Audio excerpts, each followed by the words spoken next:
Fin Kyunggijan Dojian. Okay, so here over at the 12 o'clock position on Shatter Temple, we have our Green Terran player. He hails from Team Empire. He is Beastyqt.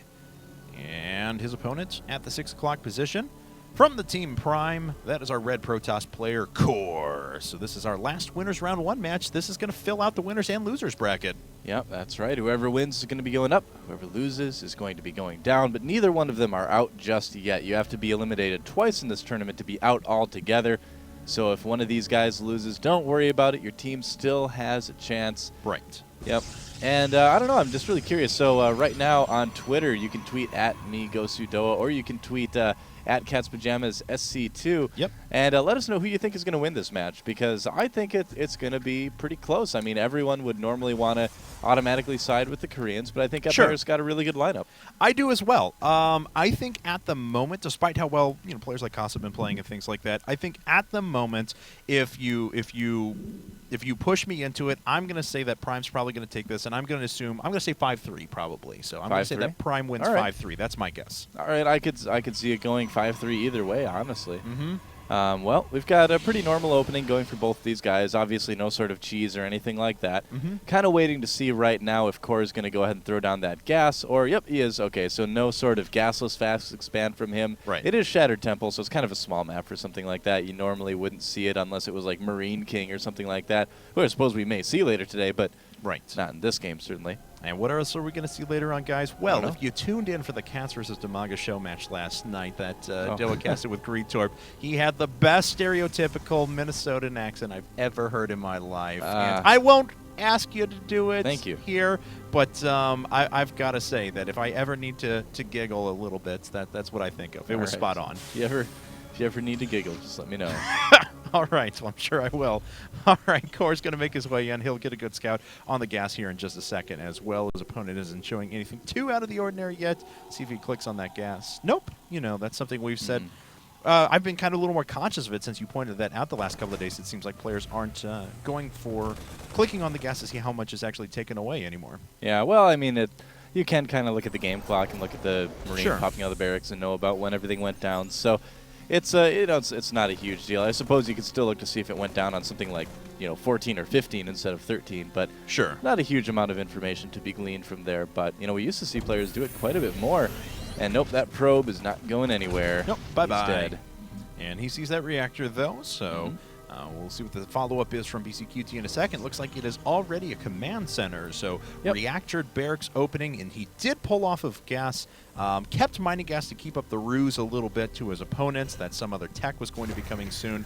But then pulled off of that as soon as that probe was dead and put up his command center. That's a smart thing to do. I mean, because sometimes you do throw a reactor down if you're going to 1-1-1. Not always, but it does happen. And if you keep mining gas like that, you really do make the Protoss kind of wonder a little bit. What am I going to see? Is it going to be maybe another barracks with some sort of like Marine Marauder push?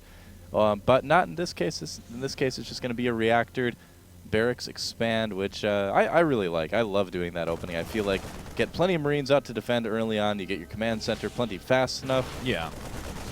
And he has 5 Marines, like you said, out to defend. That's going to quickly push the units away from cOre.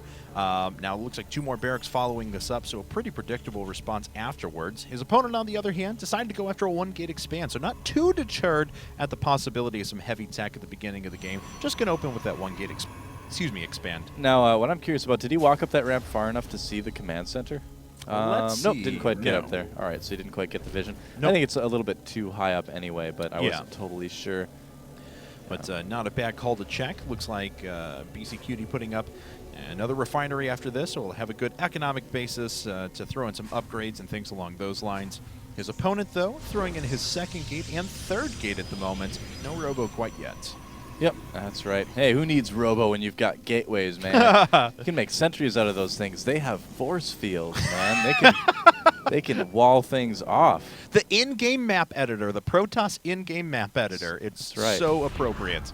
But I'm not raging right now. No, you can't tell that. Anyway. There's the robo. Okay, so maybe you do need him after all. So I guess. 3-gate robo. Well, 1-gate expand into 3-gate robo. Basically, pretty much the most standard TVP opening in the world right now. There's the 2 tech labs finishing up, so we're going to see probably combat shields and stim getting started pretty soon for our Terran player. And he's going to be able to move that command center down to the low ground, and we'll see if he decides to do maybe a little bit of a poke then. Sometimes you see Terran's doing it. Sometimes you see Terran's kind of sitting back and playing defensive. Oh, the probe does check for that command center, and he doesn't see it. Just came out a little bit too early. And that's going to, again, make cOre.Prime wonder a little bit as to what's going on. You know, is it an expand or is it some sort of fake? That actually ended up working out so well for BastyQt. You're absolutely right, because he just reinforces that something odd may be going on, and Core's going to make his way up to the front right now, and wow, rallying those gateway units all the way across the map. He's sitting on just 3 at the moment as he produces his observer, and he is going to run smack dab into a ton of Marines here in a second. Yeah, well, I'm sure he's going to back off. I mean, cOre.Prime is playing just uber safe right now. I mean, he's going to get that observer, send it out to scout, then he's going to know exactly what's going on, and he's going to be able to prepare accordingly. Oh, and BastyQt going for the Ghost Academy rather than the Factory and the Medevacs. Cool, so we are going to see kind of that 2-base Marine Marauder stim push with Ghosts and EMP. That's kind of a long way to describe it, but yeah, basically he's going to attack with Marines and Marauders and Ghosts, skip the Medevacs, and just try to get in there and kill everything. Exactly, and you know, if his opponent puts down 2 forges after this instead of more gateways, you know, to follow this up, that could hit pretty strong, as a matter of fact, as that Ghost Academy is now done, I believe. Yeah, all the way buried in the back. And there's 1 forge already from cOre.Prime. He is going to start working on the supply depot, and that's so annoying for a Terran player to lose that supply depot so early on. I mean, that's the problem with walling off against Protoss, is that there's so many occasions where you will lose at least one of those supply depots at your ramp. It's just way too easy for Protoss players to come in and kill them with a lot of different ways. So since he's only getting 1 forge here, I've got a feeling we might see something like a Twilight Council for Blink, you know, or just maybe more gateways. We'll have to kind of see what he plans. Could also go for Colossi, but interesting. Yeah, pushes his way up to the front, just not going to commit quite yet, of course, but uses the energy for 1 Guardian Shield. Still has not picked up on this Ghost Academy off to the right, though. A little bit surprised he even used the energy to fake that push there. I mean, yeah, I feel like he didn't really want to do it. Oh, no, he's got to be careful here, too. Stim is finished. BastyQt not wanting to stim just yet, because keep in mind he doesn't have any Medevacs. He wants to save that for the actual push. We do have a Twilight Council coming up now in addition to that first forge, which is already producing upgrades. And the engineering bay just finishing up for BastyQt as well. He's got that factory down so we can move into that starport to start those Medevacs that you were referring to. Yeah. But for now, this has been just a good old-fashioned macro game. But now the jig is up, and he sees that there are ghosts already on the field. Yep, that's right. He knows exactly what kind of push this is. +1 is not going to be finished anywhere near time for BastyQt to get there, so a little bit of a weird timing from him as well. Kind of interesting to see that. I like, too, that cOre.Prime has decided to get shields first, or armor first, rather. That's the absolute right decision in this case. It makes Zealots do quite a bit better against Marines, but here we go. Yeah, it looks like a couple of sentries were hit by EMPs, but not as many as I would have anticipated, and the Guardian Shields have not been affected yet, which means these Zealots were able to move in and tank quite a bit of damage. Now, BastyQt still has quite a bit remaining, and Core is going to pull a few probes off the line. Is it going to be enough to turn this around? He will take a few losses in workers at the moment, but it looks like he has enough to just barely push this back. Yeah, he will push it back. +1 armor didn't quite finish in time for those Zealots to last a little bit longer. I'm sure that would have helped as well. Looks like he might go for a counterattack here now. Pick off a couple stragglers as well. But BastyQt, you know, he lost his whole army, but he is a little bit still ahead in supply. Still has probably a worker lead right now, too. Yeah, 48 to 36. So did a good amount of damage there. Adding in 2 more barracks right now. Still has not thrown down another expansion. Neither has cOre.Prime, though. Both players going to stick on 2 base for a little bit longer. And we'll see here now. BastyQt is still continuing to produce quite a few SCVs, and there finally is a 3rd base. I wondered when he was going to do that. Did some damage and is going to press his advantage for a little while. Yeah, certainly was a little bit too dangerous to go for that sooner than that. But good timing for it now. And you know, again, I'm just a little bit surprised at the timing for BastyQt. You know, that he would start the upgrades and then kind of push way before they even have a chance to finish. Especially when he was kind of making Medevacs, he pushed kind of shortly before those came out. Right. You know, kind of the first 2 Medevacs are coming out right now, or else they're already out. Imagine if that push had happened now, you know, with those ghosts. Yeah. Just think of how much stronger that would have been, actually. So I'm a little bit surprised that he chose that timing. But or even if it had come earlier, you know, he produced that Ghost Academy, but waited a long time to build ghosts. So. All right, well, he's going to back up at the moment and get ready for a big drop. That Marine is left hanging, and he's going to move his way back to the Zelnaga Tower. We'll see if Core's ready for this. He's got enough pylons that he'll delay for long enough, and it looks like it's just structures going to go down, not pylons. He is going after the first pylon. Yep. Few units being rallied in from Core, only 2 units, and decided to back up, figured his opponent was going to pick up and move away, and indeed he does. Yeah, that was a great little drop by BCQT. Didn't lose anything, didn't really take much damage at all. Whenever you can get something for free, I mean, that's always the best situation in StarCraft 2. I think that's absolutely true. We do have a couple of Archons now warping in for Core at the moment as he finishes up +2 armors. He already finished up +2 weapons as well. No, wow, actually no weapons upgrades whatsoever. He's been sitting off of just that single forge. Yep. That's right. Looks like he wants to go for a 3rd as well. And I don't know if the Templar are going to be out in time. Looks like QT wants to push right now, or BCQT rather wants to push right now. Sure. A couple Archons are going to be on the way too. That's going to help a little bit, but the supply is really looking good for our Terran player right now. Yeah, and BCQT is staying very safe with putting up those Vikings as well, just in case Colossi were out. Oh, Waste 2 some EMPs? Did he just use 2 EMPs on 1 Stalker? Yes, he did, as a matter of fact. I think he just had those queued up and then forgot. 1 Ghost goes down. We're going to see if this is enough to start pushing these units back. Storm is not finished, so there's a high Templar just hanging around. Could feedback, but not doing so at the moment. And Core is able to push this back and kill a medevac in the process. Yeah, quite a bit miscontrolled there by BCQT. I mean, those EMPs were not terribly effective. I mean, that Stalker, I mean, you EMP him once. That's enough for 1 Stalker, man. Don't do it twice. All right, well, the Archons are going to start funneling their way through, but this is not a great spot to engage BCQT's army with all those melee units in the back. Or, I'm sorry, all those range units for BCQT in the back behind those bunkers there. A bunch more Zealots warping in now. Leg speed is done, so Charge is going to be ready as well. And it looks like Core just wants to commit, and he's making his way up. He's got a lot of charge lots, but is it going to be enough to overcome the DPS of that Bioforce? That's the question.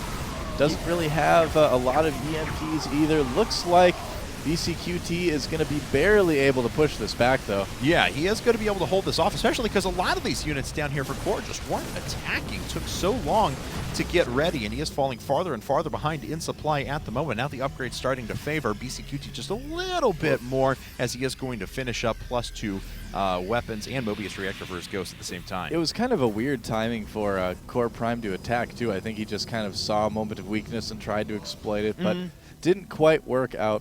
Storm now is finishing, and if BCQT doesn't get a little bit better with his EMPs, it could do some damage. Looks like he wants to create a few more Archons, so before making some Templar for Storm specifically. Yeah, just making his way up. Going to try and bust through 1 bunker. Doesn't force a stem out of BCQT at the moment, though. BCQT just trying to stay as protective of the gold as he possibly can, which has actually been mined pretty considerably now with those mules. So his economy has taken a big benefit here, and you can see this base for cOre.Prime just has not been established yet. I don't know if I like this. He's going to try to swing around the outside and engage that 1 bunker. I suppose he will take it down fast. Yeah. Yeah, a little bit of a weird engagement. cOre.Prime is doing some kind of strange things in this game. Oh, but that's not one of them. Nice Storms going down there. Yeah. But, yeah, just kind of the decisions he's making, you know, warping in Templars right when Storm finishes and then making them into Archons immediately. He didn't really have too many Templar that were ready to Storm right when the upgrade finished, so just kind of a lot of missed timings by really both of these guys in this game right now. Well, we'll see if BCQT can hold things together, as he does have a pretty big advantage in this game thus far. Core just continuing to pressure at the moment. He knows his opponent is on a solid 3 bases. I guess he just really wants to make sure that his opponent's not going to move out and counterattack him, but he is paying the price for it at the moment. Yep, that's right. Just like the Empire says, you will pay for your lack of vision. Yep, actually that's good sage advice to live by in StarCraft 2, man. You need as much vision as you can get. Basically, play that's StarCraft actually 2. not bad advice. Now the Emperor meant it very he knew a thing or two about evilly, StarCraft, but that's pretty good actually. Yeah. I like that. And good advice for your companion in SWTOR His as well. multitasking was really good at the end of Jedi, man. I mean, he handled the team on the Endor moon, and he also had the space battle. You know, he had the units positioned behind the moons so that the rebels didn't see them coming. Wow, the Empire was like, he was definitely Masters League at least, actually. The ultimate hero unit, as a matter of fact. Very high DPS as well. Terran OP. Yes. All right, well, Core's going to try and, looked like he was trying to pressure again, but he walks up there and BCQT laughs in his general direction. as he's got way too much right now. He's establishing his 4th and 5th bases at the moment. Really, cOre has been surviving on a bare-bones economy up until just recently with that new base. Yep. Oh, EMP is hitting some of those zealots. Not the best engagement for our Protoss player here. No, not at all. His upgrades are lagging a little bit behind as well, and that's starting to show. Those weapons upgrades proving to be so powerful, and the Archons are just going to get shot down as they start retreating. There's really not a lot left back at home for cOre to fall back on. Well, maybe just 2 more Archons, but that's it. That's right. So, I mean, at this point, BCQT, I have a really hard time with this guy's name, and I'm going to have to do one more game at least of this, I've got a feeling. He can basically just kind of stutter step his way to victory right now. He's got such a huge lead, 100 supply ahead. Looks like he's going to kind of go through the back door just to try to get a jump on his opponent's 3rd. Yep, sounds kinky. And the destructible rocks are going to fall down here in just a second. He'll start powering his way through. cOre just really doesn't have a lot to react to that. He'll have a couple of storms prepared, but he needs to just crush this army and then kill 3 bases on the counterattack, and I just don't think that's going to happen. Yeah, if he's got some storms, this could go pretty well for him, though. Oh, but the big EMP. Yeah, he hit it that time.